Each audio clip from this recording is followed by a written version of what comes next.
Senator Joel. Napakabait po ng chairman natin, pero yung buong buhay ko dito sa Senado, halos isang dekada na, ngayon ko lang na-experience na pag nasa leadership ka, kailangan mong magpareha at maghintay. Thank you, Mr. Chairman. Mr. Chairman, let me go straight to the point. No?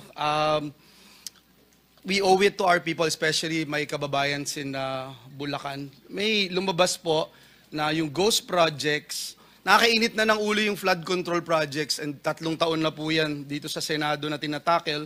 Unfortunately, wala pa rin nangyayari. Yung 3 contractor, St. Timothy Trading, Wawaw, and ano yung isa? Sims Construction Trading. Wala Nandito po yata silang 3. SYMS dito. Hindi dumating. Hindi sumipot. Is any representative of SYMS here present? Wala. Okay. And So, we subpoena subpoena naman them natin. already, Mr. Chairman. Yes. So we will contempt the We'll issue a warrant of arrest. Yes. Thank you, Mr. Chair. But just the 2, are they, yung time ko, muna. Yung St. Timothy, ayan, si Madam Roma. St. Timothy and I think Wawaw is here. Yeah, St. Timothy, meron kayong ghost project sa Bulacan? Mr. Chair, wala po. Categorically. Tapos yung Wawaw?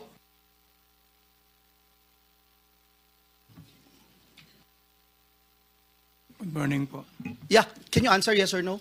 Ghost project? Can you turn on the microphone, please?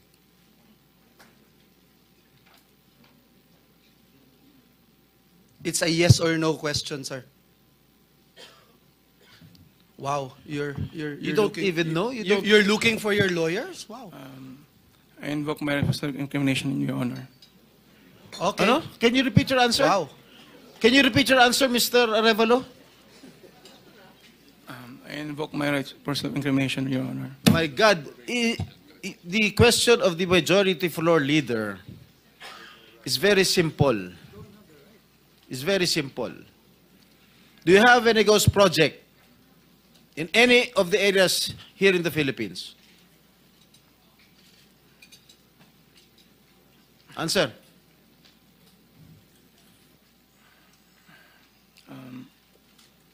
Dahil may mga usapin po na kakasuhan yung mga kontraktor ng DPWH po at parte ng ulat ng Senado na magpagrekomenda ng paghahain ng kaso laban sa resource person, ang payo ng aking mga abogado ay huwag magsalita sa panahon na ito dahil anumang pahayag ko sa pagsisiyasat. Sino utos sa'yo na huwag magsalita?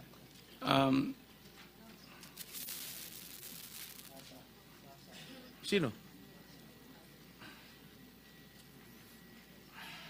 May binabasa ka ba? Ginawa ko po, Your Honor. Ano binabasa mo? Pasensya po kasi kinakabahan po kasi po. It is only answerable by yes or no, Mr. Arevalo. Is there any ghost projects of Wawaw Builders? This is what I discovered, and the former secretary confirmed during the first hearing that there indeed are ghost projects. Bine-verify pa po namin, Your Honor, ang ano kung meron po. Ano ka ba sa Wawaw? Are you the owner? Yes po, Your And Honor. you should know. Majority Leader, it's your time, ha? Yes, Mr. Chairman. I'm just disappointed, Mr. Chairman, kasi pambira ka, sasagot ka ng ganyan, ghost project.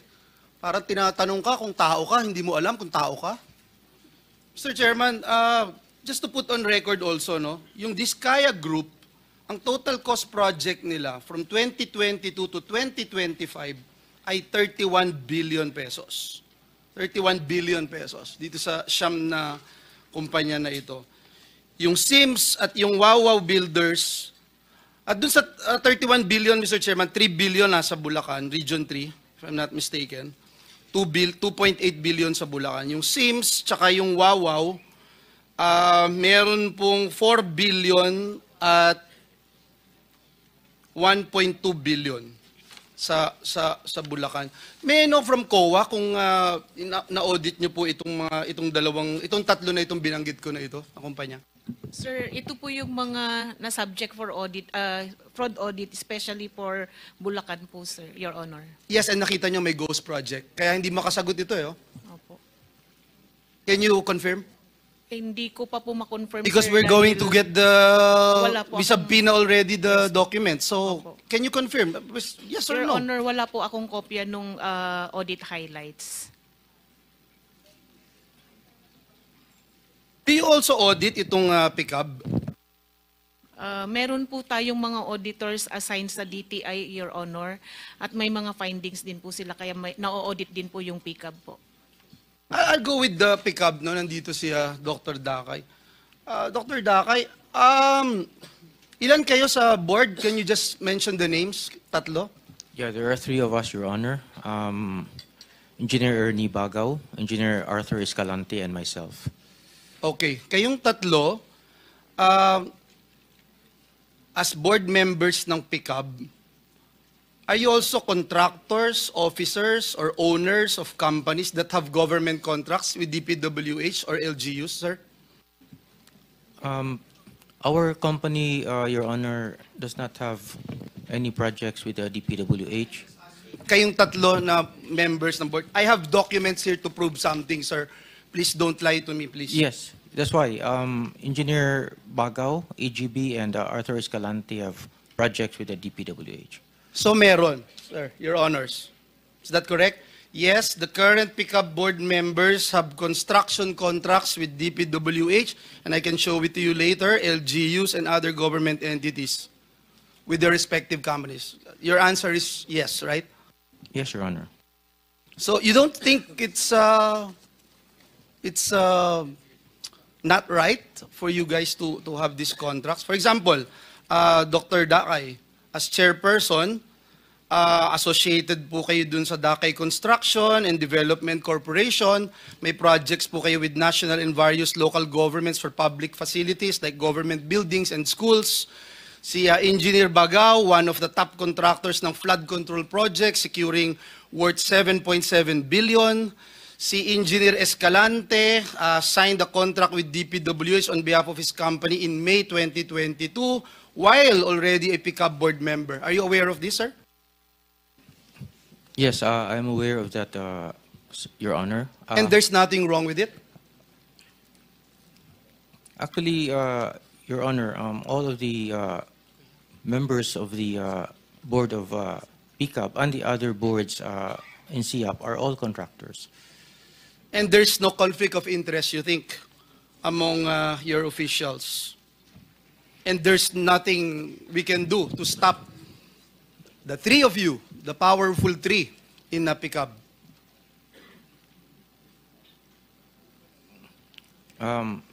Your Honor, if I may speak for myself, we do not have any government projects, Your Honor. We used to have, but not anymore. And I will no longer belabor the issue. I think it's very clear, Mr. Chairman, what I'm trying to raise here. Yung sa DPWH, paano natin napiprevent yung pag-rent out o yung purchase ng pickup licenses? Your Honor, that is a very good question. And I'm not asking you, I'm asking DPWH.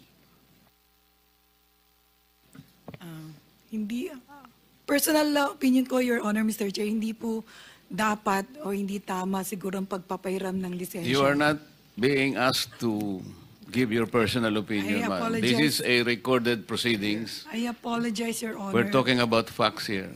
Thank I you. apologize, Your Honor. But I am not very knowledgeable on the procurement part. I have not been a member of any BAC. Pero again, sa pagkakaalam ko po, hindi po tama na pinagpa-rent or pinapahiram. Kasi po yung... But you are aware that this is happening? Hindi ko po. Well, hindi Come on, Yuse Cabral. Hindi po, Mr. Chair, Your Honor. Because I am not involved in the operation. Kayo bang na-deputize na sumagot in behalf of the department para Ako po kasi makasiguro lang tayo? Opo, ako po kasi yung pinakamataasang posisyon na nandito ngayon. Kasama ko po yung mga regional director. Kasi you keep on looking at your back for every question. I So apologize. you're referring to most of them, baka you are very discomfortable with doing this. So baka meron po kayong gustong Opo. pumalit sa inyo. Sa ngayon, Pwede po bang matawag ko ang isang regional director kasi sila po yung Regional implementing director office. lang yun, lalo mo lang alam yun. Mr. Chair, with the indulgence of the majority leader, interjection lang. Okay.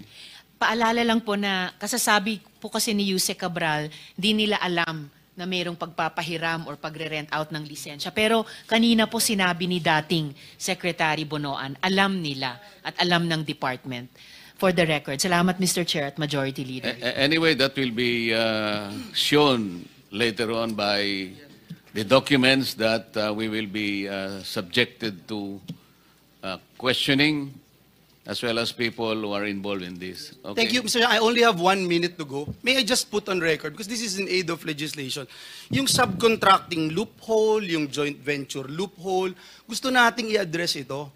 So kung hindi kayo makapagtutulungan sa amin, DPWH, mahahalata kayo na part kayo ng mafia dito talaga.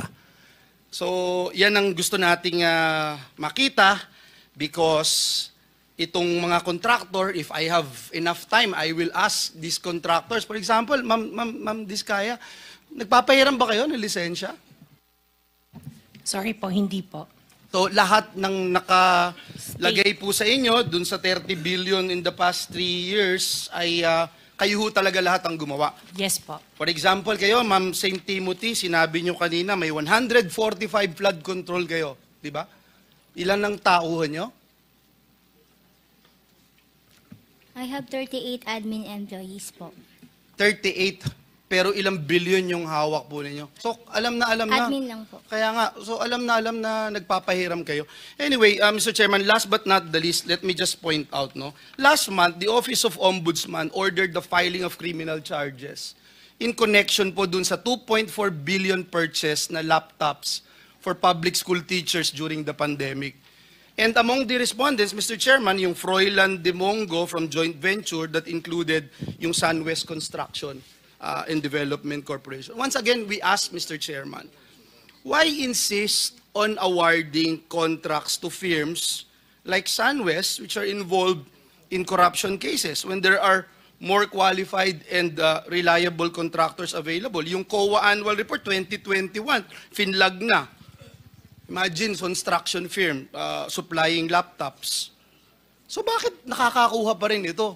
So clearly, wala talagang mekanismo para i-check. Zero. Kitang-kita ko lahat kayo nagnanad.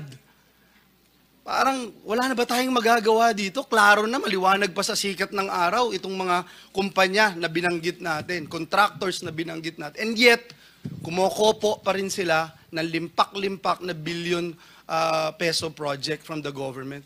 Can anyone answer this question? Why is it happening?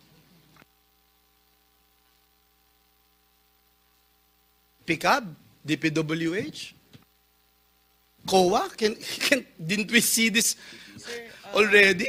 Your Honor, sir, jurisdiction po kasi yun ng GPPB.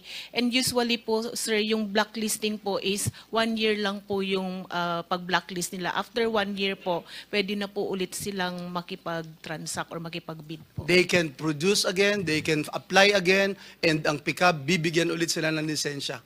Opo. Opo, Your Honor. At umoo po kayo, Dr. Dakay, so ganun talaga. Kahit alam yung blacklisted or... Because, Your Honor, if I may, the blacklisting is actually a function of the PPBB, because they are the ones who are enforcing Republic Act 9184, which is the procurement law. So it is within their ambit to do the blacklisting, because it is Okay a na, procurement. Mr. Chairman, You're nakakainit lang ng ulo. Salamat po, pero parang wala hong patutunguhan to pag itong ating pamahalaan, Okay. ating gobyerno, wala So it's now the turn of Senator Rapi Tulfo. With the permission of Senator Rafi, I know he wants to ask a lot of questions. With the permission, pumayag na. Ms. Rimando, kanina sira mo, bago ka naging CEO ng St. Timothy, naging HR ka, magkano sweldo mo?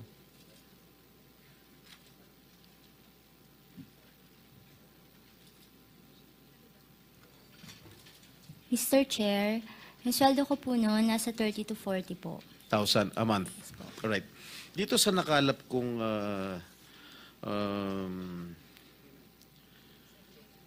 ito SEC, ang amount paid sa